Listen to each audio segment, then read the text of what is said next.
મેણા ટોણા, બદલાયેલા વર્તનો અને પીઠ પાછળ કરાયેલા સ્ત્રેણ ઉપવાસનો. દરેકનો જવાબ આપીશ, દરેકનો ઘમંડ ઉતારીશ.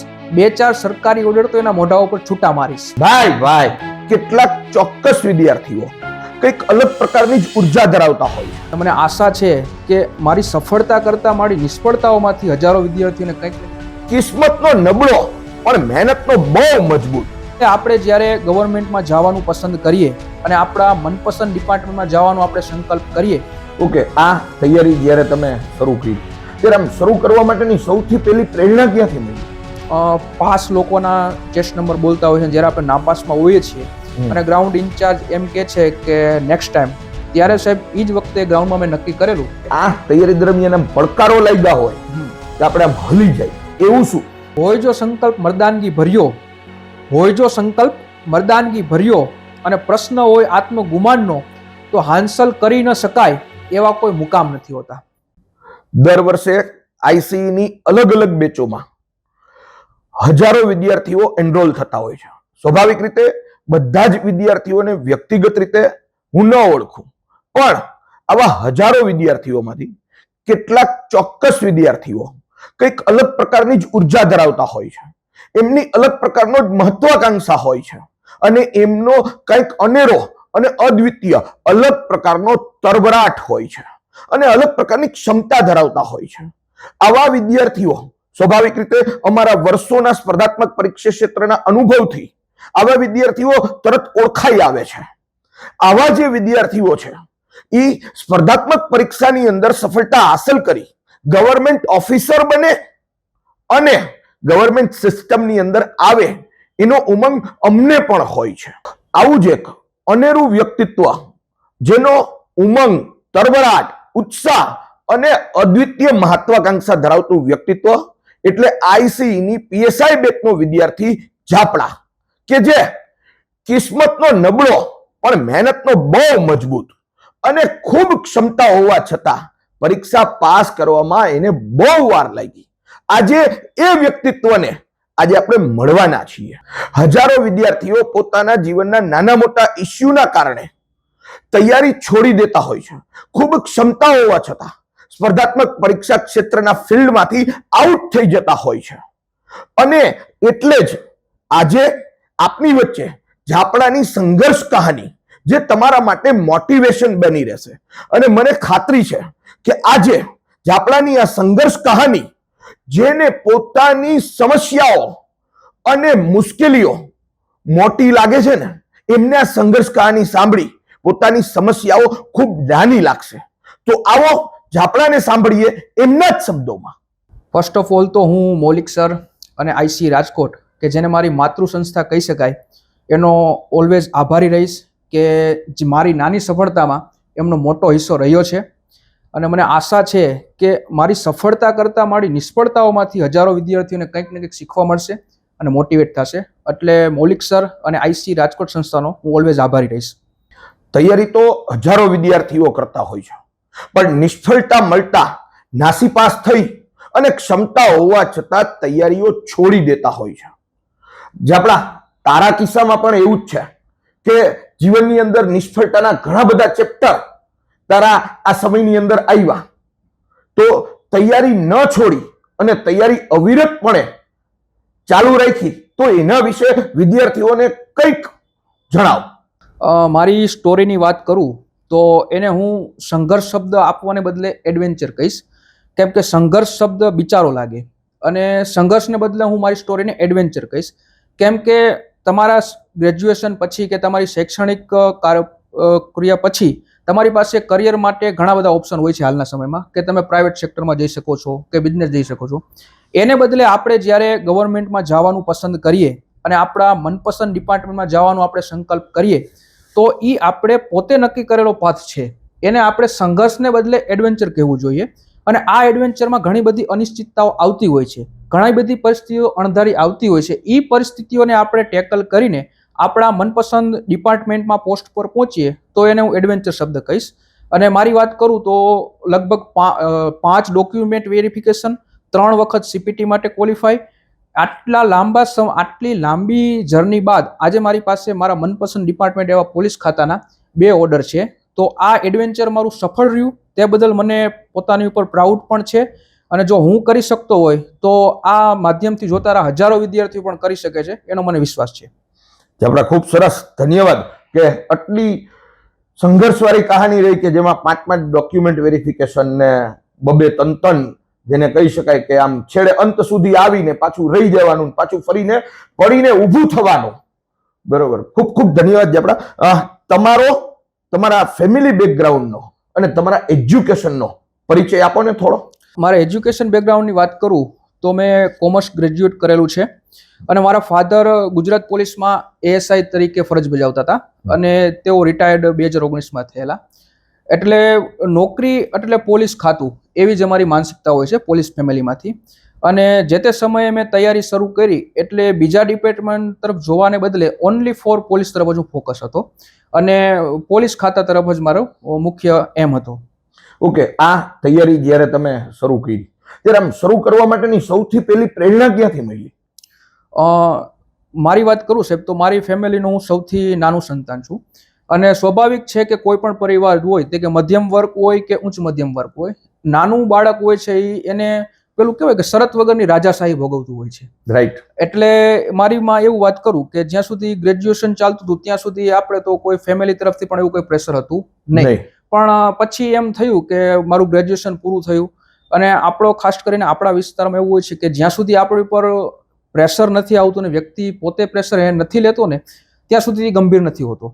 મારા કિસ્સામાં જ એવું થયું કે પછી થોડી ગ્રેજ્યુએશન મારું કમ્પ્લીટ થયું, થોડી મેચ્યોરિટી આવી, ત્યારે પછી ભવિષ્યનું દ્રશ્ય જોયું કે થોડા વર્ષો મારા ફાધર રિટાયર થશે અને આપણી ઉંમર પણ એવી થઈ છે કે આપણે આપણા કેપેસિટી હોય, ક્ષમતા હોય તો એને આપણે પુરવાર કરીએ. અને એ જ ગાળામાં 2018-19માં પોલીસ કોન્સ્ટેબલની ભરતી આવેલી અને હું એના માટે એલિજિબલ હતો અને મારી તૈયારીની શરૂઆત ત્યાંથી થઈ. મને હજી યાદ છે 26 ફેબ્રુઆરી 2019ના રોજ નરોડા SRPF ગ્રુપ ખાતે મારું ગ્રાઉન્ડ હતું અને જ્યારે 5 લોકોના ચેસ્ટ નંબર બોલતા હોય છે, જ્યારે આપણે નાપાસમાં હોઈએ છીએ અને ગ્રાઉન્ડ ઇન્ચાર્જ એમ કે છે કે નેક્સ્ટ ટાઈમ, ત્યારે સાહેબ એ જ વખતે ગ્રાઉન્ડમાં મેં નક્કી કરેલું કે આવનારી જેટલી બી ભરતી થઈશ પણ આ પ્રસંગ મારી લાઈફમાં ક્યારેય નહીં આવે અને હું ગ્રાઉન્ડ ક્યારેય ફેલ નહીં થાઉં. બ્રેડ હોગ છે ને, બ્રેડ હોગ, એને સચિન તેંડુલકરે બોલ ઉપર લખી દીધું હતું કે this will happen never again, કે ફરીથી ના ઘટના ક્યારેય નહીં બને. બ્રેડ હોગ ઇંગ્લેન્ડનો બોલર હતો ને એને સચિન તેંડુલકરને આઉટ કરેલો, બરોબર. એના જેવું તમે ટૂંકમાં કર્યું કે ગ્રાઉન્ડ ઉપર નક્કી કરી લીધું કે હવે આ ઘટના ક્યારેય જીવનમાં ફરીને પાછી નહીં બને. એટલે 26 ફેબ્રુઆરી 2019 એ ગ્રુપમાં જ મેં નક્કી કર્યું હતું કે આના પછી હું ક્યારે ગ્રાઉન્ડ ફેલ નહીં થાવ. અને મને કહેવાય ને કે ગર્વ અને કહી શકાય તો અભિમાન પણ છે કે તે પછીના મેં 2 ગ્રાઉન્ડ અટેમ્પ થયો અને 2 ગ્રાઉન્ડ મેં ખૂબ સરળતાથી પાસ કર્યા. વાહ, ખૂબ સરસ, ખૂબ સરસ. ઓકે, આ તૈયારી દરમિયાન આમ પડકારો લાગ્યા હોય કે આપણે આમ હલી જાય એવું શું? ઘણા બધા સાહેબ, આમ જોઈએ તો ઘણા બધા એવા સેટબેક્સ આવ્યા કે આ 2019ની જ વાત કરું કે એવું કહેવાય કે ભરતીમાં રેન્ક સાથે આપણે પાસ થઈ શકીએ એવા માર્ક હતા, પણ ક્યાંક ને ક્યાંક આપણી બેદરકારી કે પેલું કહેવાય ને કે ગુરુતા ગ્રંથિ, કે હું રોડ પર પ્રેક્ટિસ કરતો હતો ને કે 26 મિનિટ થાય, 25-30 થાય તો આપને એવું ભાઈ અમે તો આપણે તો ખેંચી લેશું, ગ્રાઉન્ડમાં થઈ જશું, નહીં વાંધો આવે. પણ એ ઇસ્યુ ક્યાંક ને ક્યાંક નડ્યો અને એને કારણે એવું ટૂંકમાં વાંધા સિવાય બીજું કઈ ન થતું. એટલે પછી સેટબેક્સ આવ્યા અને પછી એક ફ્રસ્ટ્રેશનનો સમય આવે છે કે જ્યારે ભરતી પ્રક્રિયા પૂરું થાય છે, પાસ લાગવાવાળા ઉમેદવારોની સિલેક્શન થાય છે, એ લોકો ટ્રેનિંગમાં થતા થાય છે, પણ એ ત્યારે હજારો લોકો એવા હોય છે કે જે નિષ્ફળ થયા હોય છે અને એક ફ્રસ્ટ્રેશન, એક હતાશાને કારણે એક સેલ્ફ ગિલ્ટમાં એ લોકો હોય છે. બસ આવો જ ફેઝ મારી લાઈફમાં 2019માં હતો. અને કેવું કે નોકરી એટલે પોલીસ ખાતું એટલે બીજી તૈયારી કરવું ને એવું મેં વિચાર ના કર્યો. પણ કેવું કહેવાય છે ને કે આ ફિલ્ડ અનિશ્ચિતતાઓનું છે. આ દરમિયાન આપણા વ્યક્તિગત ઘણા બધા પ્રશ્નો આવતા હોય છે, એ બધું આપણે મેનેજ કરીને ચાલતું પડતું હોય છે. એવી જ પરિસ્થિતિઓ સાહેબ, આ પેલું કેવું કે સહાનુભૂતિ માટે નહીં, ઘણા બધા વિદ્યાર્થીઓને નાના મોટા પ્રશ્નો આવતા હોય છે છોડી, પણ મારા લાઈફમાં કે આ સ્ટોરી, આ એડવેન્ચરમાં કેવા બધા સેટબેક આવ્યા એના માટે હું મારી પર્સનલ વાત શેર કરવા માંગીશ. આપણે કોઈની સહાનુભૂતિની કેવી આવશ્યકતા નથી, પણ કેવી પરિસ્થિતિઓને આપણે ટેકલ કરીને હું આગળ આવ્યો અને ઇન શોર્ટ કે બધું મેનેજ થઈ શકે છે જો આપણો કોન્ફિડન્સ હાઈ હોય અને મનોબળ મજબૂત હોય તો. 10 ઓક્ટોબર મારું પેપર પતાવીને પેલું એવું થયું કે ચાલો હવે થોડા દિવસ હું ઘેર જાઉં, 3-4 દિવસ. અને 31 ઓક્ટોબર 2021 રોજ એક મેસિવ હાર્ટ એટેકમાં મારા ફાધરની ડેથ થઈ. અને એ દ્રશ્ય સાહેબ આજ પણ મને યાદ છે કે મિડ નાઇટનો સમય હતો. મારા ફાધરે ચેસ્ટ પેનની કમ્પ્લેન કરી એટલે મને ખ્યાલ તો આવી ગયો કે મારા ફાધરને લાંબો ટાઈમથી સુગરની પ્રોબ્લેમ હતી, એટલે આવા બધા કોમ્પ્લિકેશન આવી શકે છે. એટલે તાત્કાલિક મારા ઘેરથી હું પેલું કહેવાય મારી કાર ડ્રાઈવ કરીને નજીકના સેન્ટરમાં પહોંચ્યા. પણ કેવું કે પરિસ્થિતિઓ એવું હતું કે આપણા પક્ષમાં નહોતી કે એમને યોગ્ય સારવાર મળે એ પહેલાં જ એમનું અવસાન થઈ ગયું હતું. અને આ બધી ઘરમાં આવો દુઃખદ પ્રસંગ બને એટલે 15-20 દિવસ એનું એ પાછળની અમારા સામાજિક નિયમ મુજબ ચાલતું હોય છે. અને ગ્રાઉન્ડની તારીખો આવતી હતી. અને માણસ કે ગમે તેટલો મજબૂત હોય, મેન્ટલી સ્ટ્રોંગ હોય, પણ અમુક પરિસ્થિતિઓ એવી આવતી હોય છે કે એ બ્લેન્ક થઈ જાય. ગમે તેટલો માણસ પોઝિટિવ હોય, એને કંઈ વસ્તુની સૂઝ નથી પડતી અને ડિસિઝન ત્યારે લેવાના હોય છે. પણ આવી જ પરિસ્થિતિઓ થઈ. નવેમ્બર મહિનો આખો તેમનો જતો રહ્યો અને એ દરમિયાન જ મારા ગ્રાઉન્ડના કોલ લેટર આવ્યા. 10 ડિસેમ્બર 2021 મને એક્ઝેક્ટ તારીખ યાદ છે. સુરેન્દ્રનગર પોલીસ હેડક્વાર્ટર ખાતે મારું રનિંગની ડેટ આવેલી. પીએસઆઈ કોન્સ્ટેબલ બંનેનું કમ્બાઈ રનિંગ હતું. લગભગ 1 મહિનાથી હું ગ્રાઉન્ડ પર ગયેલો નહોતો. મેન્ટલી ડિસ્ટર્બ હતો અને પેલું કહેવાય ને કે લાઈફમાં પડકારજનક પરિસ્થિતિ હતી. હવે ત્યારે મેં વિચાર કર્યો કે શું કરવું, એમ નાસીપાસ થઈ જવું કે પછી મજબૂત થઈ જવું. બે ઓપ્શન હતા કે હથિયાર મૂકી દેવા અને કે ચાલો આમ હવે તો યુદ્ધ જ કલ્યાણ એવું કરી નાખો. યસ. હવે ત્યારે મને મારા ફાધરને યાદ આવી કે કદાચ આ પોઝિશનમાં મારા ફાધર હોત તો મને શું કે એનું મારા ફાધર જો અત્યારે એનું સંતાન નબળું પડી જાય એમાં પ્રાઉડ ફીલ કરે કે મજબૂત થઈને લડી લે તો પ્રાઉડ કરે. એટલે બસ પછી તો સાહેબ જેટલો પણ સમય હતો હું 2 થી 4 વખત ગ્રાઉન્ડમાં આવ્યો. પણ પેલું કહેવાય ને કે આપણી પ્રેક્ટિસ સ્ટ્રોંગ હતી અને એનાથી અનેક ગણું આપણું મનોબળ સ્ટ્રોંગ હતું. 9 તારીખે હું સુરેન્દ્રનગર પહોંચ્યો. ત્યાં વ્યવસ્થા હતી અને અહીંયા રોકાઈને 10 તારીખે હું ગ્રાઉન્ડમાં ઉતરો. એટલો કોન્ફિડન્સ હતો કે ગમે તેવી પરિસ્થિતિ આવે, ભલે મારી પ્રેક્ટિસ છૂટી ગઈ છે, મેન્ટલી હું સ્ટ્રોંગ નથી, પણ એટલું છે કે ગમે તેમ કરીને આપણે ગ્રાઉન્ડ પાસ કરશું. અને બસ માણસ મનથી સ્ટ્રોંગ હોવો જોઈએ. બાકી આ બધું તો કેવું છે કે ફિઝિકલ ને એ તો આપણી મેન્ટાલિટી ઉપર નિર્ભર કરે છે. દોડવાનું પગથી ન થતું, માઇન્ડથી હોય છે. બસ તો પછી તો સ્વાભાવિક છે ને આપણે 2019 નક્કી કરી લીધું કે ગ્રાઉન્ડ આપણે લાઈફમાં ક્યારેય ફેલ થશું નહીં, એટલે પાસ થવું એ તો સ્વાભાવિક છે. એટલે બસ ગ્રાઉન્ડ પાસ થયો અને આગળની સ્ટોરી પછી ગ્રાઉન્ડ પાસ તો થઈ ગયા. ચાલો આપણું કોલ લેટર આવી ગયો, પીઈટી પીએસટી પાસના સિક્કા છે આપણી પાસે. હવે આગળ વિચારવાનું હતું કે ભાઈ મેન્ટલી આપણે તૂટી ગયેલા હતા. પ્રિપેરેશનના ફેઝથી એમ કહેવાય ને કે થોડા ડિસ્ટર્બ હતા, બહાર થઈ ગયા હતા. હવે ગ્રાઉન્ડ પાસથી આગળ પ્રિલિમ આવતી હતી, મેન્સ આવતી હતી, પણ પેલું કહેવાય ને કે તૈયારી માટે આપણે મેન્ટલી તૈયાર નહોતા. હું મારો પાછો ઘેર શિફ્ટ થઈ ગયો તો સ્વાભાવિક છે કે ઘરે આવી દુઃખદ ઘટના બની ગઈ હોય એટલે આપણે ઘેર રહેવું પડે. હવે એ દરમિયાન મારા મોટા ભાઈએ કીધું કે આપણે આઈસી રાજકોટમાં કહીએ 16 ડિસેમ્બરથી પીએસઆઈ મેન્સની બેચ ચાલુ થતી હતી. હવે મારા ભાઈને ખબર હતી કે આ મેન્ટલી ડિસ્ટર્બ છે, અહીંના વાતાવરણમાં એ સેલ્ફ તૈયારી નહીં કરી શકે. કે ભલે તારી ગમે તેટલી તૈયારી મજબૂત હોય, તું કે રાજકોટ પાછો જતો રહે. અને હું 16 ડિસેમ્બર 2021 આપણી મેન્સની બેચમાં ઇનરોલ થયો. તો થેન્ક્સ ટુ આઈસી કે એની જે બેચમાં હું ઇનરોલ થયો તેના કારણે એક મને નવું વાતાવરણ મળ્યું. મારા જેવા તૈયારી કરતા ઉમેદવારો મળ્યા, એક નવી સિસ્ટમ ચાલુ થઈ, નવું શિડ્યુલ ચાલુ થયું, જેને કારણે બેક ટુ નોર્મલ થવામાં મને ઘણો બધો ફાયદો થયો. અને બસ પછી આઘાતમાંથી પાછું પોઝિટિવિટી તરફ જવા માટેનું એન્વાયરમેન્ટ મળ્યું. યસ, એકદમ નવું વાતાવરણ હતું. અને પેલું કહેવાય ને કે કદાચ હું આઈસીમાં ના આવ્યો તો એવું બને કે ભલે હું ગ્રાઉન્ડ પાસ હતો, હું મહેનત ના કરી શક્યો હોત, કદાચ તૈયારી મેં છોડી પણ દીધી હોત, કાં પછી કોઈ બીજી પ્રાઇવેટ જોબ કે પછી કોઈ મારા પર્સનલ બિઝનેસ તરફ મારે વિચારવું પડ્યું હોત. એટલે અગેન હું થેન્ક્સ ટુ આઈસી રાજકોટ કે અત્યારે મારી પાસે મારા મનપસંદ પોલીસ ડિપાર્ટમેન્ટના 2 ઓર્ડર છે, તો ક્યાંક ને ક્યાંક એમાં આઈસી રાજકોટનો ફાળો છે. ખૂબ સરસ. આઈસી જાપડા તને કયા કયા તબક્કે અને શેના માટે ઉપયોગી થયું? 100% સર. ફર્સ્ટ લેક્ચર સાહેબ 16 ડિસેમ્બર 2021 રોજ ફર્સ્ટ લેક્ચર હતો. મોસ્ટ ઓફ બધા ગ્રાઉન્ડ પાસ કરીને આવેલા ઉમેદવારો હતા. એક નવું વાતાવરણ હતું, નવો ઉત્સવ હતો, એ પેલું કહેવાય ને કે એક પોઝિટિવ વાતાવરણ હતું. અને અત્યાર સુધી હું સેલ્ફ સ્ટડી કરતો હતો અને અગાઉ પણ મેં 2019માં સેલ્ફ સ્ટડી સારો સ્કોર કર્યો હતો, પણ મને એમ હતું કે મારે ક્લાસની જરૂર નથી. પણ ફર્સ્ટ લેક્ચરમાં જ મને ખ્યાલ આવી ગયો કે આપણે ભલે જાતે તૈયારી કરતા હોય પણ એક વખત તો વ્યવસ્થિત થ્રુ આઉટ ક્લાસ કરવા જરૂરી છે. કેમ કે તેનાથી આપને એક પરીક્ષા પેટર્નનો એક અલગ નજરિયો જોવા મળે છે કે જેમાં સ્પર્ધાત્મક પરીક્ષાની તૈયારી કરતા એક્સપર્ટનો વ્યૂ આપને મળે છે. ઘણી આપણી નાની મોટી ભૂલો સુધરે છે અને નવો એંગલ સેટ થાય છે. એટલે આ વસ્તુ મને આઈસી માંથી શીખવા મળી, એટલે એના માટે હું ઓલવેઝ થેન્કફુલ રહીશ.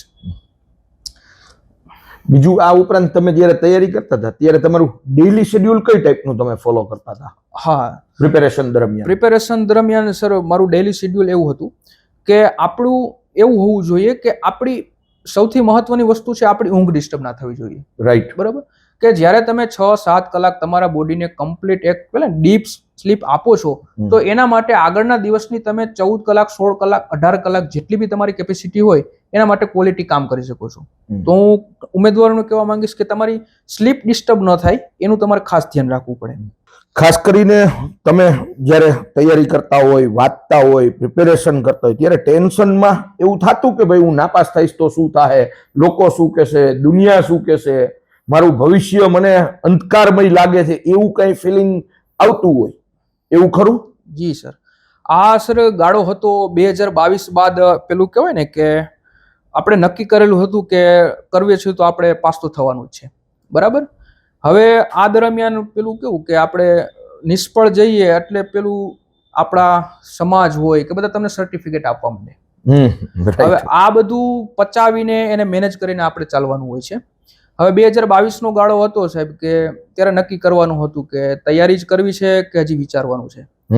એટલે આ ગાળામાં કહેવાય ને કે મારા ફેમિલી તરફથી મને ફૂલ સપોર્ટ હતો કે ઓકે, એને ખબર હતી કે જો આપણે મેરિટથી આપણું વધારે ડિસ્ટન્સ નથી. જો આ પરિસ્થિતિને જાળવી રાખવામાં આવશે તો 100% નિર્ણય સાચું આપણા ફેવરમાં આપને રિઝલ્ટ 100% મળશે, એનો આપને કોન્ફિડન્સ હતો. આ જર્નીમાં તમારી સપોર્ટ સિસ્ટમ કોણ હતું? સપોર્ટ સિસ્ટમની વાત કરીએ સાહેબ તો પેલું તો કે મારી ટેવો જ એવી હતી કે મને સેલ્ફ મોટિવેશન મળી રહે.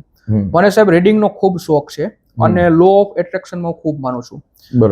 મારી બુક્સ વાંચેલી કહું તો power of your subconscious mind by doctor Joseph Murphy, પછી આપણા જીતેન્દ્ર અઢિયા સાહેબ છે એનું પ્રેરણાનું ઝરણું, મન અને જીવન, ધ સિક્રેટ, એવી લોટ્સ ઓફ બુક મેં વાંચેલી છે. અને જેના કારણે આપણે સેલ્ફ હેલ્પ મળતી અને એવું નક્કી જ હતું કે ભાઈ નોકરી તો કરવી છે, પોલીસ ડિપાર્ટમેન્ટની જ કરવી છે અને ભલે વહેલા મોડું થાય પણ આપણે 100% આમાં ટકી રહેશું.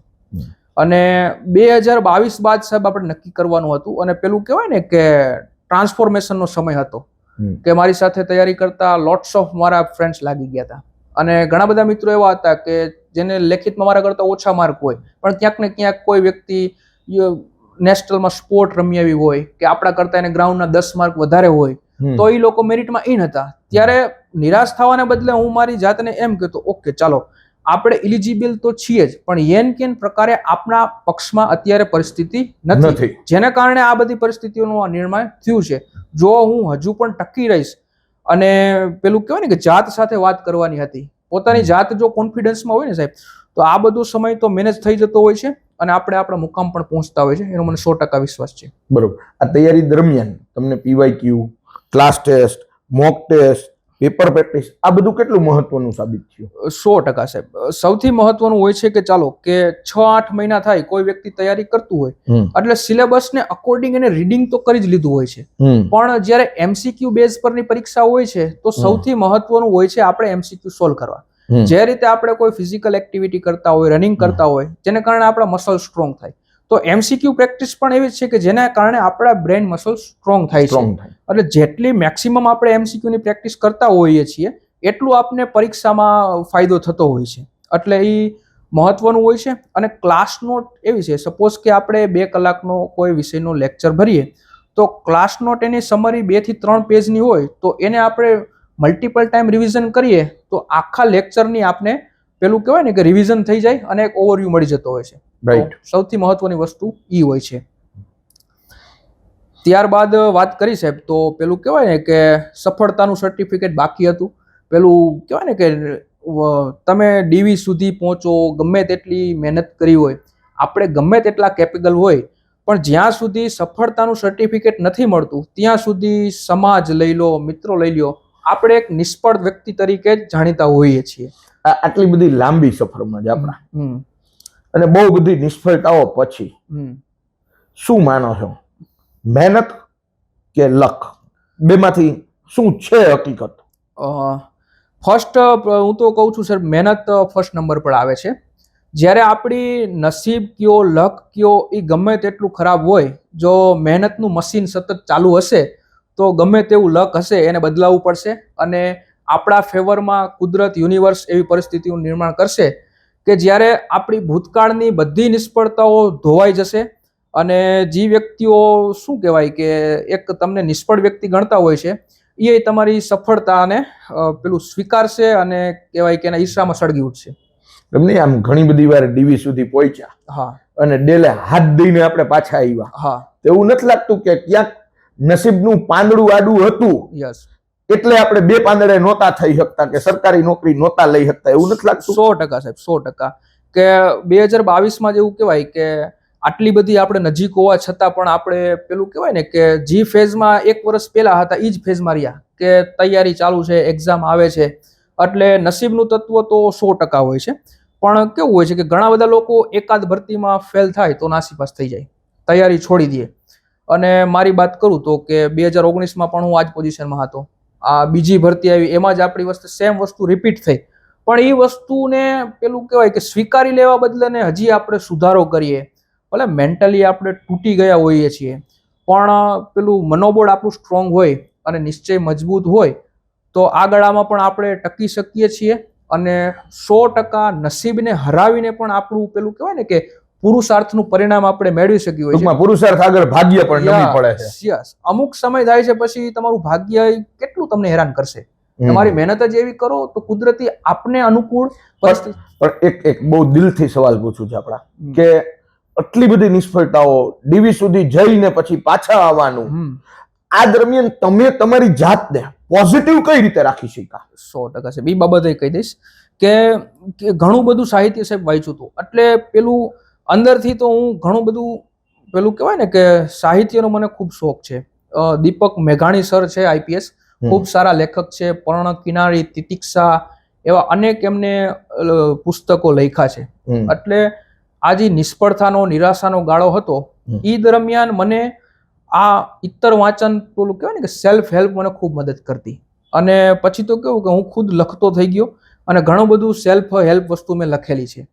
એટલે પછી એક લાઈન મેં મારી પોતાની લખેલી કે આ 2022-23ના ગાળામાં મેં લખી છે કે જે મેં મારી પોતાની જાત માટે હતી, ક્યાંય પબ્લિશ કરવા માટે નહીં. આજે પેલું કહેવાય ને કે આપણી પાસે 2 સરકારી ઓર્ડર છે, તો હું કહેવા માંગીશ કે હોય જો સંકલ્પ મર્દાનગી ભર્યો, હોય જો સંકલ્પ મર્દાનગી ભર્યો, અને પ્રશ્ન હોય આત્મગુમાનનો, તો હાંસલ કરી ન શકાય એવા કોઈ મુકામ નથી હોતા.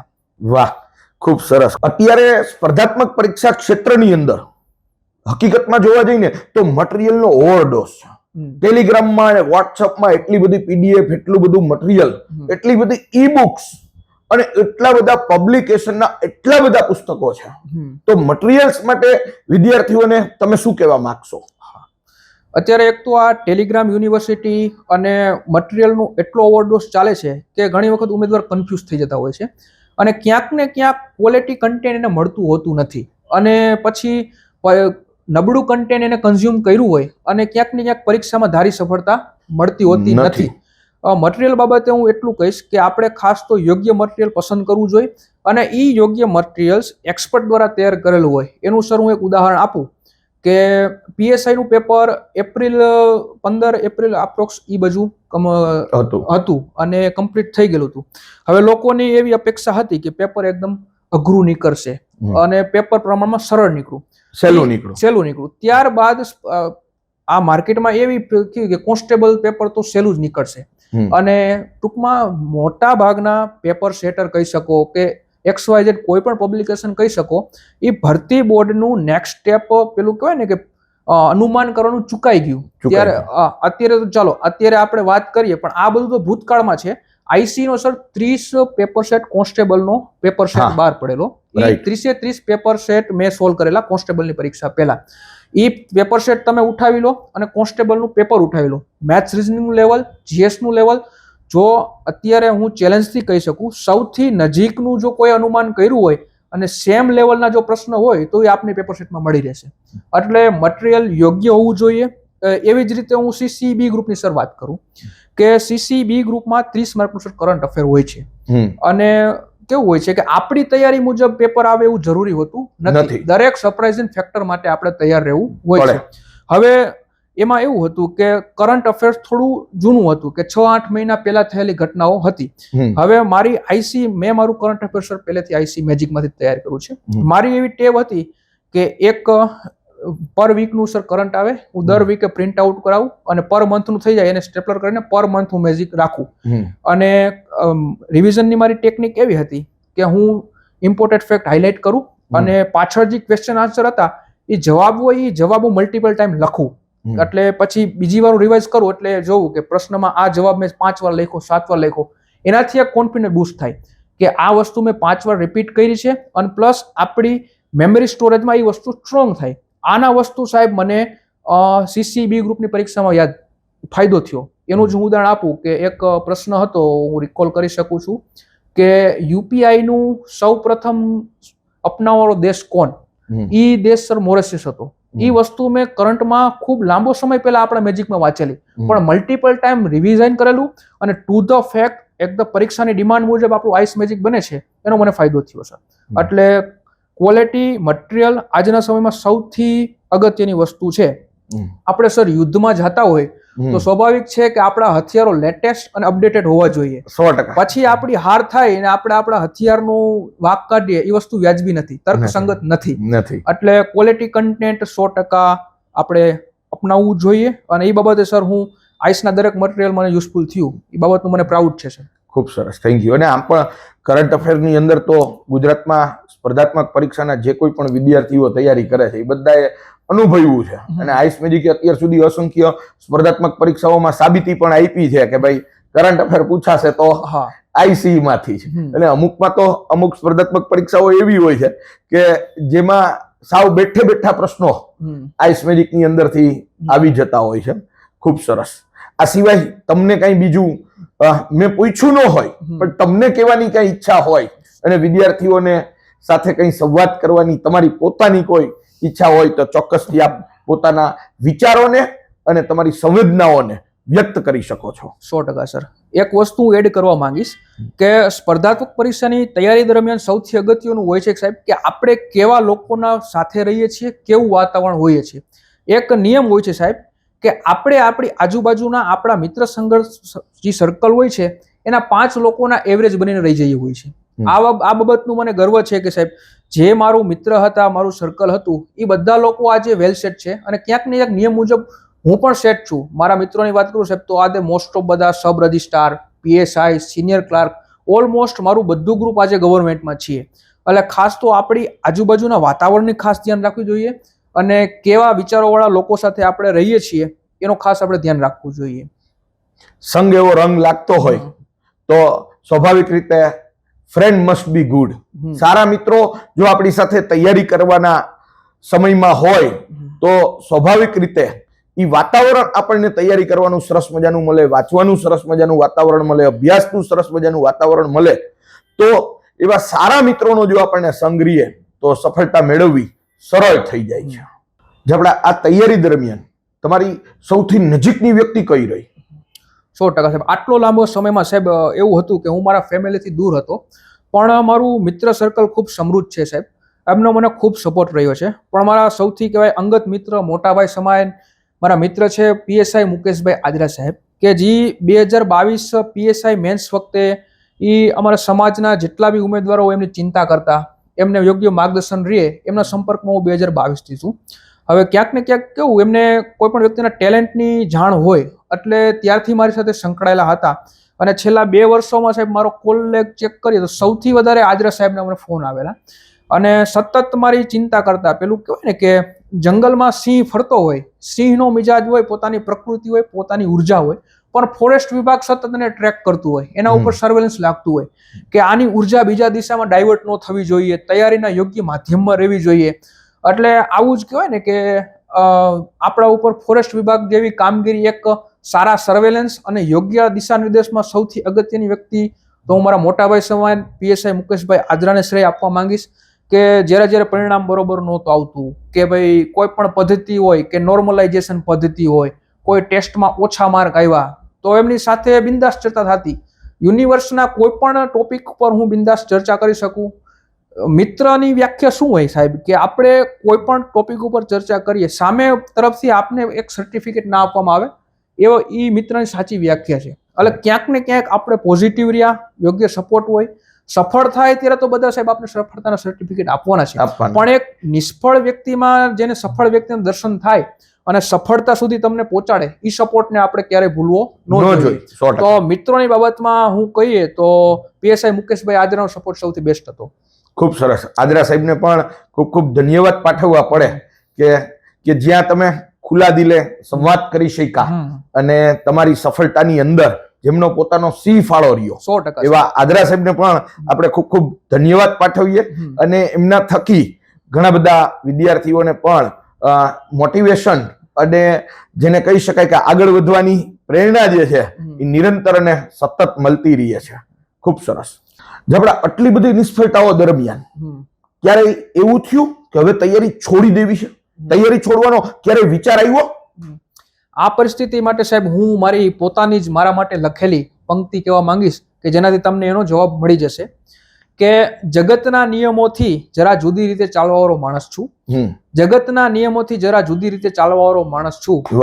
હોય જો પ્રવાહ હંમેશા અનુકૂળ તો સી લિજ્જત સફરની. હોય જો પ્રવાહ હંમેશા અનુકૂળ તો સી લિજ્જત સફરની. હું સામા પ્રવાહની મોજ માણવાવાળો માણસ છું. ભાઈ ખૂબ સરસ. ઇરશાદ. સ્પર્ધાત્મક પરીક્ષાની તૈયારી બાબતે જાપડા આગળ શું કરવા માંગો છો અને આ તૈયારી દરમિયાન તમારું આદર્શ વ્યક્તિ કોણ હતું? જી સર, અત્યાર સુધી તો સર કેવું હતું કે ઓનલી ફોર નોકરી એટલે પોલીસ ખાતું એવી મારી માનસિકતા હતી અને એનો અકોર્ડિંગ જ હું તૈયારી કરતો અને એને રિલેટેડ મારું પરિણામ મને મળી ગયું છે. પણ અમારા સમાજના સર એક કલ્પેશભાઈ ગડિયા સાહેબ છે કે જે જીપીએસસી 4th રેન્ક સાથે જીએસ તરીકે સિલેક્ટ થયા છે. એ વ્યક્તિત્વને કલ્પેશભાઈને જ્યારે પણ મળું, એમની સાથે હું સંપર્કમાં આવું ત્યારે એમ થાય કે નહીં, આપણે આમના જેવું કરવું છે. ક્યાંક ને ક્યાંક એમનું બેકગ્રાઉન્ડ પણ મારે જેવું જ છે સાહેબ કે 2017માં રેવન્યુ ક્લાર્કથી શરૂઆત કરીને એસટીઆઈ 4th રેન્ક સાથે પાસ કરી 2017માં આર્મ્ડ પીએસઆઈ સિલેક્ટ થયા હતા, પણ એમનો ગોલ નિશ્ચિત હતો કે જીપીએસસી કરવી છે એટલે એમને રેવન્યુ ક્લાર્ક સિલેક્ટ કરી. ત્યારબાદ એસટીઆઈમાં 4th રેન્ક સાથે પાસ થયા અને ત્યારબાદ જીપીએસસીમાં ઓલ ગુજરાત 4th રેન્ક અને ગુજરાતી માધ્યમમાં તો મારા ખ્યાલથી 1st રેન્ક સાથે પાસ થઈને જીપીએસસી પાસ કરી. એટલે આપણી આજુબાજુ સાહેબ એવા વ્યક્તિત્વ આવતા હોય છે કે નહીં કે આપણે પણ આમના જેવું કરવું જોઈએ. અત્યાર સુધી સામાન્ય ક્લાસ 3ની તૈયારી કરતા હોય સાહેબ, એ વ્યક્તિની માન્યતા એવી હોય કે આપણે આઈઆઈટી કરવું હોય તો જ જીપીએસસી પાસ થાય કે યુપીએસસીના આપણે ઇન્ટરવ્યુ આપવા જોઈએ, યુપીએસસીની તૈયારી કરીએ ત્યારે જીપીએસસી પાસ થાય, અંગ્રેજી માધ્યમ રાખવું જોઈએ, એવી બધી લોકોની માનસિકતા હોય છે.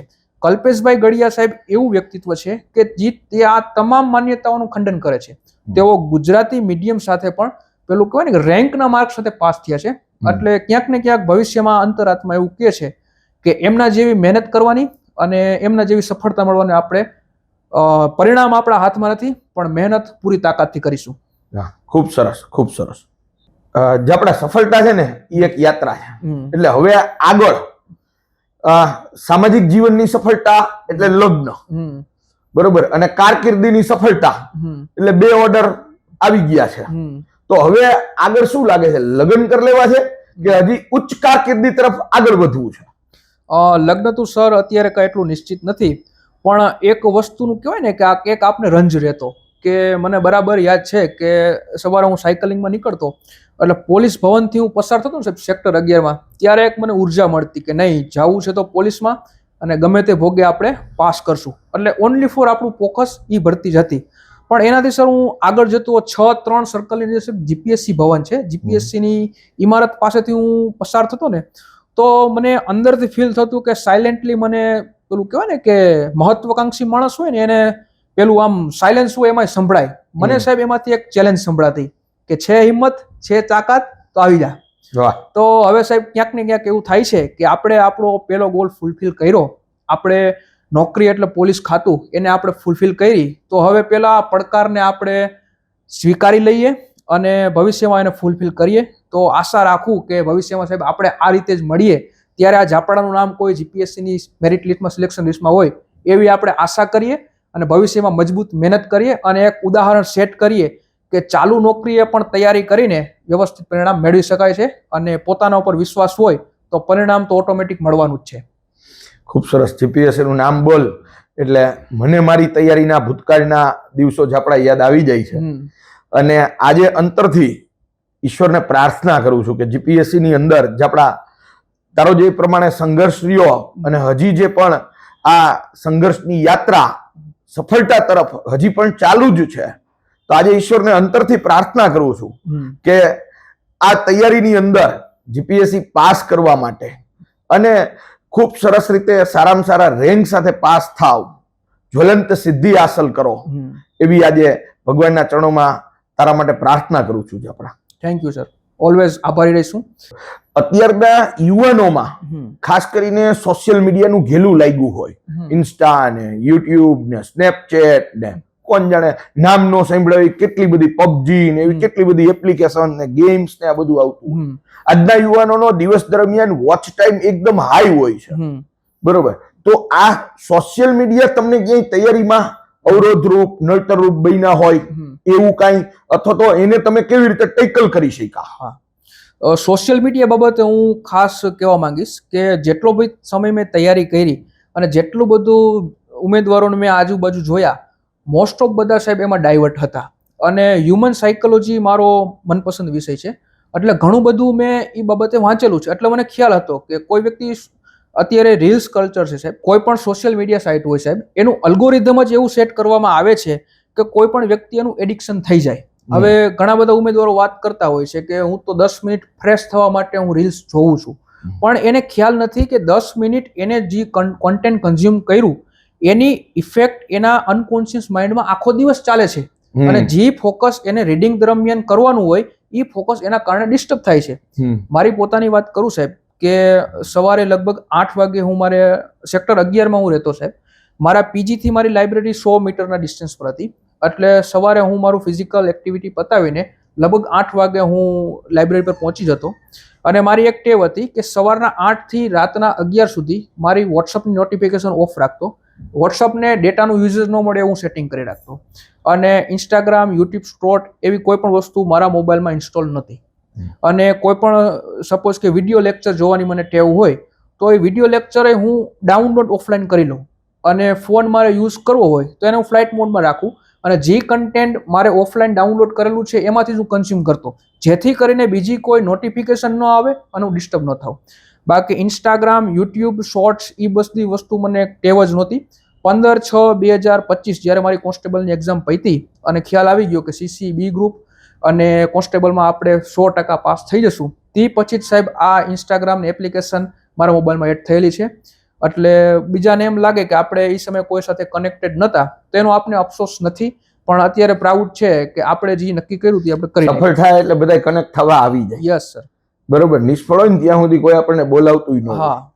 સફળ થાય એટલે ઓટોમેટિકલી બધાના ફોન આવવાનું ચાલુ થઈ જાય ને અભિનંદન ને ધન્યવાદ ને બધું સ્ટાર્ટ થઈ જાય. સરસ. પણ જપડા આઈસી જ શા માટે તમે જોઈન કરી અને આઈસી તમને અભ્યાસમાં તૈયારી કરવામાં કેટલા અંશે મદદરૂપ કે ઉપયોગી થઈ? અત્યારના સમયમાં ઉમેદવારોને હું ખાસ કહેવા માંગીશ કે એકેડેમીઓમાં તો ઘણી બધી હોય છે, પણ 2021-22માં જ્યારે મારું બેચ પૂરી થઈ ગઈ, આઈસીમાં હજારો ઉમેદવારો એનરોલ થતા હોય છે, પણ એ હજારોમાંથી હું એક ખાલી રોલ નંબર જ હતો. છતાં પણ જ્યાં સુધી હું સફળ ના થયો કે એક નિષ્ફળતાનું સર્ટિફિકેટ હતું, ત્યાં છતાં પણ આઈસી સાથે હું સતત જોડાયેલો હતો. મારા માર્ક ટ્રેક કરવામાં આવતા હતા, હું પ્રોપર વેમાં છું કે નહીં એ ગાઈડન્સ આપવામાં આવતું હતું. હું પાસ થાઉં કે ન થાઉં એને આઈસીને વ્યક્તિગત રીતે મૌલિક સરને કે જીમિત સરને કંઈ ફેર પડવાનો નહોતો, છતાં પણ તેઓ પોઝિટિવ રીતે મારા સંપર્કમાં હતા. એટલે જ હું શરૂઆતમાં કીધું એ રીતે મારી નાની સફળતામાં જેમનો મોટો હિસ્સો છે એ આઈસી રાજકોટ અને મૌલિક સરનો ઓલવેઝ આભારી રહીશ. Thank you.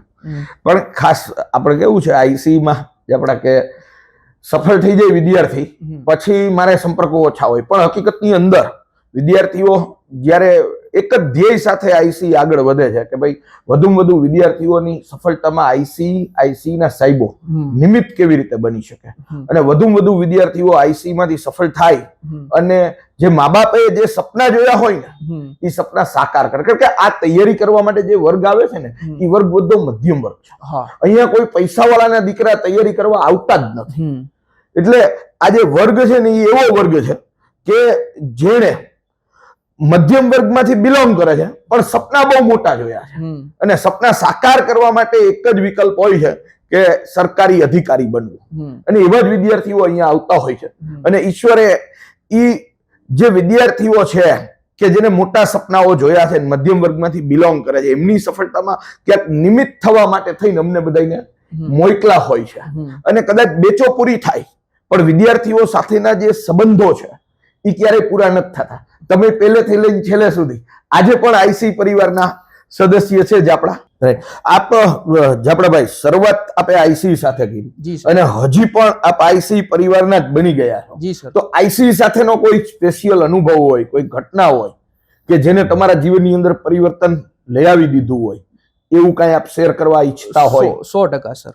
કે 2021-22 માં હું આઈસી સાથે જોડાયેલો હતો.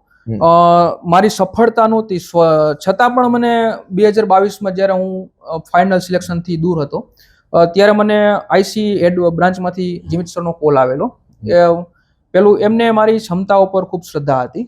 એટલે આઈસી નું બહુ એક સારી બાબત કહેવાય કે વિદ્યાર્થીઓને સતત સાથે જોડાયેલા રહે છે. મને એમને કીધું કે જો જ્યારે બીએસઆઈ 2023 બીજી બેચો ચાલુ થતી હતી ત્યારે મને કીધું કે જાસલ બ્રાન્ચ, નચિકેતા બ્રાન્ચ, આપણી મેન્સ બ્રાન્ચ, તને જે ટાઈમ અનુકૂળ આવે જે બેચમાં તારે બેસવું એ બેસી જા. ભલે કે તારે સિલેબસ કમ્પ્લીટ થઈ ગયો હોય પણ તું ખાલી લેક્ચરમાં હાજરી આપીશ, ઇન શોર્ટ તારું રિવિઝન થશે. એમનો હેતુ એ હતો કે હું તૈયારીમાં કન્ટિન્યુ રહું અને પેલું કહેવાય ને કે સમાજ, સંબંધીઓ, સગાવાલાઓ, ઓળખીતાઓ આપને નિષ્ફળતાનું સર્ટિફિકેટ આપતા હતા. ત્યારે પણ આઈસી રાજકોટને આપણી ક્ષમતા ઉપર શ્રદ્ધા હતી અને એને પેલું કહેવાય ને કે નિષ્ફળતાના સમયમાં પણ આપણામાં એક વિનર દેખાતો હતો. એટલે ઓલવેઝ હું આઈસીનો થેન્કફુલ રહીશ. અને જ્યારે હું ગાંધીનગર શિફ્ટ થયો 2023 ત્યારે પણ હું આઈસી સાથે સતત જોડાયેલો હતો. જીમિત સરના મને કોલ, ટેક્સ્ટ રેગ્યુલર આવતા કે શું તૈયારી ચાલે છે, મોક ટેસ્ટ આપે કે નહીં, અને જે વસ્તુ ટેસ્ટનું શિડ્યુલ આપણું રાજકોટમાં રહેતું એ શિડ્યુલ મને પીડીએફ મળી જતી. હું પ્રિન્ટ આઉટ કરીને એની ટેસ્ટ આપું, પછી હું પૂછું કે સર આપણો ત્યાંનો સ્કોર કેવો છે, એટલે ઓવરઓલ સ્કોર સાથે હું કમ્પેર કરું. અને હું ભલે બહાર હતો, કોઈ સાથે બહુ કનેક્શન ઓછું હતું, છતાં પણ હું આઈસ સાથે કન્ટિન્યુ જોડાયેલો હતો અને મારું ઇવોલ્યુશન માર્કિંગ સતત થતું હતું. એટલે જ આજે પણ આપણે આટલા વર્ષોથી આપણા સંબંધોને ઘણો લાંબો સમય થઈ ગયો, બરોબર. હવે આ સફળતા જે મળી તમને, બરોબર, એક્ઝેક્ટલી સીસી માં બી આપ પાસ થયા, રાઈટ? ઓકે. અને પીએસઆઈ ની અંદર બી આપનો સારો સ્કોર છે અને કોન્સ્ટેબલ ની અંદર બી બહુ સરસ સ્કોર છે. હવે આ પછીના આગામી લક્ષ્યો કયા છે?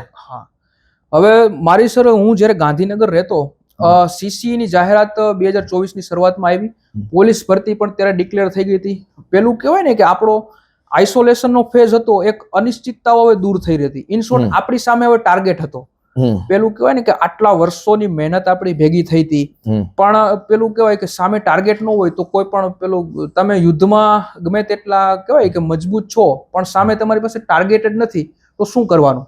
હવે 2024 ની સાહેબ શરૂઆત થાય છે. સીસી ભરતી પ્રક્રિયા જાહેર થઈ છે, સારી એવી જગ્યા છે.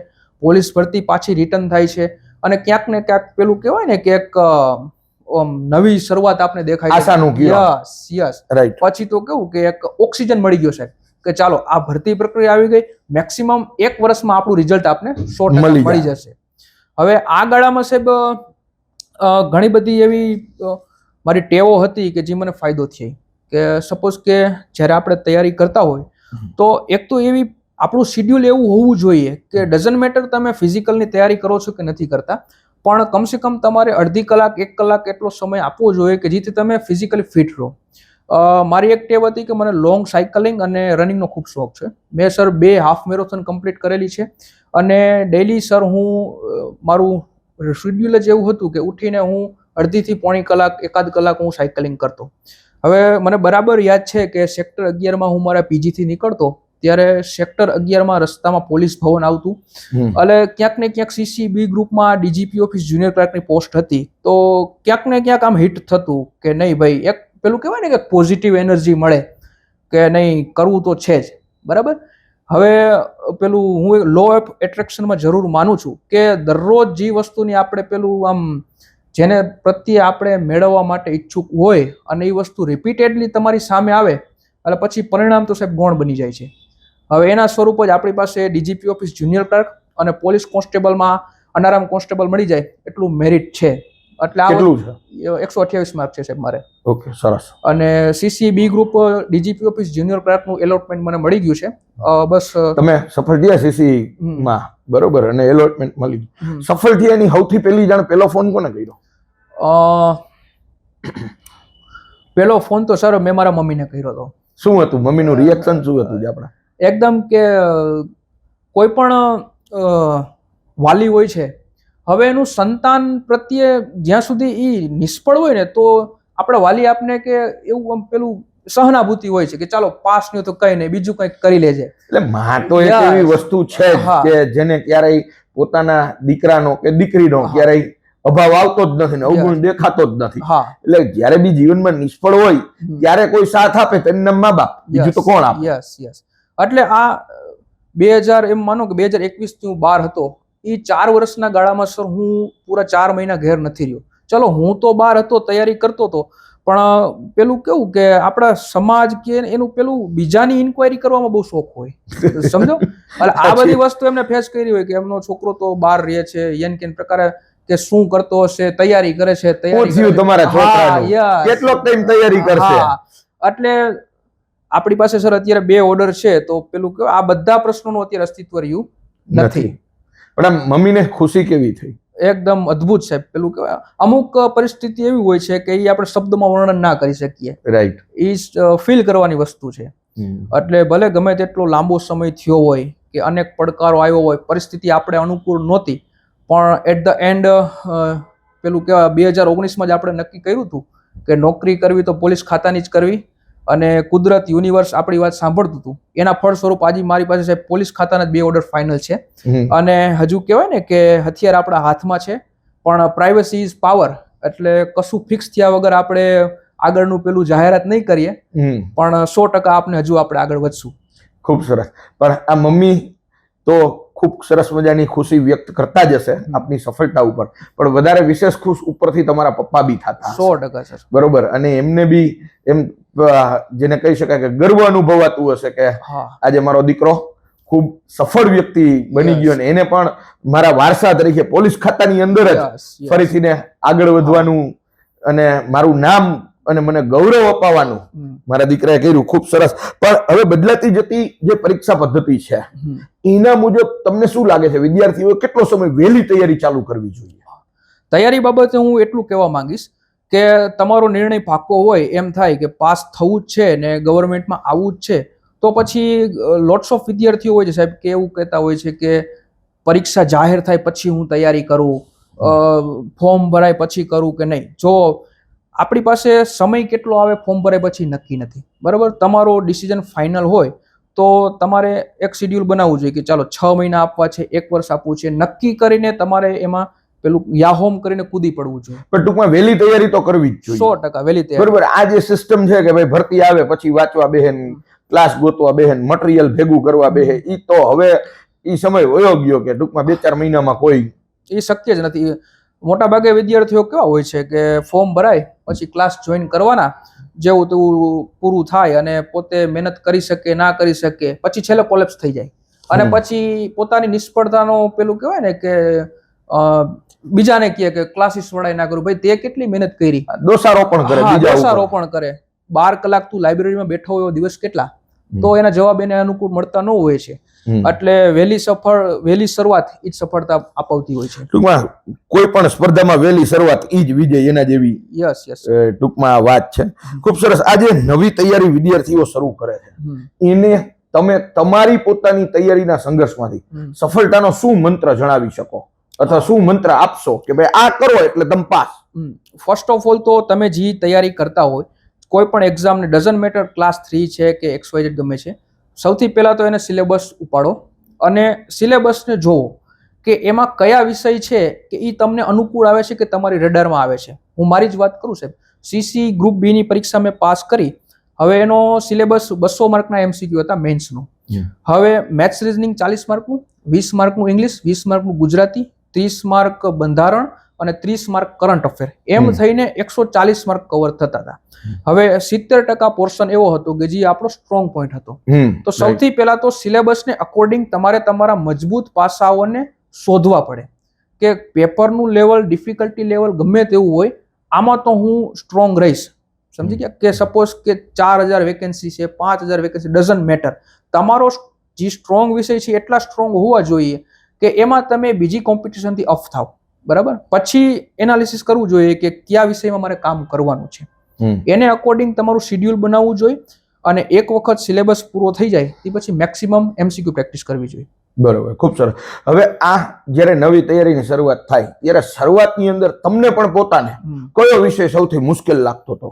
હા, શરૂઆતમાં એવું હતું કે મેથ્સ રીઝનિંગ મેં ગ્રેજ્યુએશન બાદ આપણું ઓછું થઈ ગયું હોય એટલે સ્વાભાવિક છે કે મેથ્સ એ પ્રેક્ટિસનો વિષય છે કે એમાં આપણે પ્રેક્ટિસ કરવી પડે, વિવિધ ચેપ્ટર્સ તૈયાર કરવા પડે, એની શોર્ટકટ છે કે એ બધી વસ્તુ આપણને આવડવી જોઈએ. અને જેટલી આપણે મેક્સિમમ પ્રેક્ટિસ કરીએ એટલો આપણી બ્રેઇન મસલ મજબૂત થાય છે, ગણતરીમાં સ્પીડ આવે છે અને એક્યુરેસી ઓટોમેટિક જનરેટ થાય છે. એટલે 2019, 19, 20 કે તૈયારી મેથ્સ રીઝનિંગ શરૂઆતમાં મારું પડકારજનક હતું, પણ મને એ વાતનો પ્રાઉડ છે કે આ મેથ્સ રીઝનિંગને સ્ટ્રોંગ કરીને જ હું સીસી અને કોન્સ્ટેબલમાં આજે સફળ થઈ શક્યો છું. ખૂબ સરસ. રીડિંગ મેથડ શું હતી? જે વિષય વાંચવાના છે, આ તો ઠીક છે મેથ્સ રીઝનિંગ ચલો પ્રેક્ટિસ ના હતા, પણ જે વાંચવાના વિષયો છે એમાં રીડિંગ મેથડ શું હતી?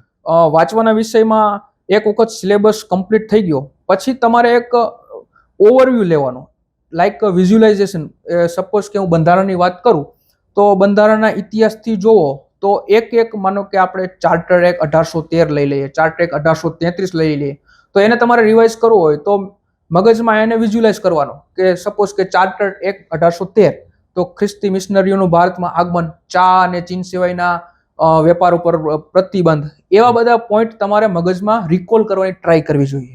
પછી એ વસ્તુ, અમુક વસ્તુ તમે ભૂલી ગયા હોય તો તમારી રિવિઝન નોટ્સ છે કે જે પણ સ્ટડી મટીરિયલ તમે યુઝ કરો છો એમાંથી કન્ફર્મ કરવા જોઈએ અને એડ કરવા જોઈએ.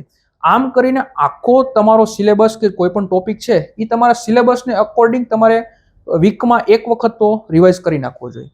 કોઈ પણ વસ્તુ આપણે રિકોલ કરવાની ટ્રાય કરીએ છીએ ને ત્યારે એ આપણા બ્રેઇન મસલમાં વધુ આપણી મેમરીમાં સ્ટ્રોંગ રીતે થઈ છે અને આ જ વસ્તુ આપને પરીક્ષા દરમિયાન એમસીક્યુ સામે હિટ થઈ જશે અને આપણો જવાબ સાચો પડશે. એટલે રિવિઝન ઇઝ ધ, પેલું કહેવાય ને કે revision is the key of success. Revision is the, ખૂબ સરસ. અને મલ્ટિપલ ટાઈમ રિવિઝન કરવું જોઈએ. ખૂબ સરસ. ખાસ છેલ્લી વાત અને છેલ્લો પ્રશ્ન કે વિદ્યાર્થીઓને તમે શું સંદેશો આપશો જે વિદ્યાર્થીઓ નવી તૈયારીની શરૂઆત કરે છે અથવા તો જે વિદ્યાર્થીઓ ઘણા સમયથી તૈયારી કરે છે પણ એને ટૂંકમાં હજુ સુધી સફળતાને વાર છે, સફળતાથી થોડા દૂર છે, એવા દરેક વિદ્યાર્થીને કોઈ કાવ્ય પંક્તિથી, કોઈ ક્વોટથી કેવી રીતે તમે સંદેશો આપશો અને તમારો સંદેશો શું છે? તૈયારી દરમિયાન ઘણા બધા પડકારો હોય છે. એમાં સૌથી મોટો પડકાર હોય છે કે જ્યાં સુધી આપણે પાસ ન થયા હોય ત્યારે પેલું કહેવાય ને કે એને આમ એક અંડર કોન્ફિડન્ટ માણસ હોય, સેલ્ફ ગિલ્ટ હોય અને એને વિચારતા હોય કે બીજા શું મને કહેશે, મારા વિશે શું વિચારતા હશે. તો એવા લોકો માટે હું આ બધી પરિસ્થિતિમાં પસાર થઈ ગયો છું એટલે અંદરથી જ શબ્દો આવતા કે બીજા માટે આપણે એવું વિચારવું જોઈએ કે જે લોકો તમારી ઈર્ષા કરે છે, નેગેટિવ અભિપ્રાય રાખે છે, એને તમારે તમારી જાતને સાબિત કરવાની છે. તેના માટે એક મસ્ત લાઈન મેં મારા પોતાના માટે લખી છે. મેણા ટોણા બદલાયેલા વર્તનો અને પીઠ પાછળ કરાયેલા સ્ત્રેણ ઉપહાસો. મેણા ટોણા બદલાયેલા વર્તનો અને પીઠ પાછળ કરાયેલા સ્ત્રેણ ઉપવાસનો. દરેકનો જવાબ આપીશ, દરેકનો ઘમંડ ઉતારીશ, 2-4 સરકારી ઓર્ડર તો એના મોઢા ઉપર છૂટા મારીશ. ભાઈ ઈર્ષા, બહુ સરસ, બહુ સરસ. એટલે પણ ફક્ત આ વસ્તુ ખાલી બોલી નાખવાથી કે એવું કશું નથી હોતી, એને અકોર્ડિંગ મહેનત કરવી પડે છે અને ખાસ તો પરીક્ષામાં એને રિલેટેડ આપણે પરફોર્મ આપવું પડે છે. પણ એટલી વસ્તુ નિશ્ચિત છે કે આપણે મેન્ટલી સ્ટ્રોંગ હોય અને કંઈક કરી બતાવવાનું જુનૂન હોય અને સૌથી વધુ કે આપણા સેલ્ફ ઉપર આપણી શ્રદ્ધા હોય તો પરિસ્થિતિ ગમે તેવી હોય, પડકારો જીવનમાં ગમે તેતા હોય, સફળતાની 100% ગેરંટી છે ને છે જ. છે જ. ખૂબ સરસ. આપણને ખૂબ સરસ રીતે આજે ઝાપડા સાથે સંવાદ કરવાનો આપણને બધાને ખૂબ સરસ મજાનો લાભ મળ્યો છે. આપણે ઝાપડા જેવા વિદ્યાર્થી કે જે ખૂબ જ સંઘર્ષ કરી અને પછી સફળતાના શિખર સુધી પહોંચે છે, એને આજે આપણે ખૂબ ખૂબ ધન્યવાદ પાઠવીએ છીએ, ખૂબ ખૂબ અભિનંદન પાઠવીએ છીએ. અને એમને જે આઈસી ને ગૌરવ અપાયું છે, એમના માતા પિતાને, પરિવારને, જે પોતાના અંગત મિત્રો અને વડીલો છે, એમને પણ આજે ઝાપડાએ ગૌરવ અપાયું છે. અને એમણે જે મહેનત કરી છે ને, એ મહેનતને આજે 100 સલામ કરું છું કે આટલી લાંબી સંઘર્ષની કહાની અને પછી બહુ રાહ જોઈ, બહુ વાર લાગી અને પછી અંતે સફળતા. ક્યાંક હારી જવાયું હોય, થાકી જવાયું હોય, પણ ફરીથી ને પાછું ઊભું થવાનું ચૂકાયું નથી. એના માટે ઝાપડાને ખૂબ ખૂબ ધન્યવાદ. Thank you very much. આપ સૌ શ્રોતાઓએ પણ ખૂબ સરસ રીતે આજે ઝાપડાની સંઘર્ષથી સફળતાની કહાની જે છે એને સાંભળી. એના માટે આપ શ્રોતાઓનો પણ સમગ્ર આઈસી પરિવાર ખૂબ ખૂબ આભાર માને છે, ખૂબ ખૂબ આભાર વ્યક્ત કરે છે. Thank you very much to all of you. Thank you again. Many congratulation Zapda. ખૂબ ખૂબ ધન્યવાદ.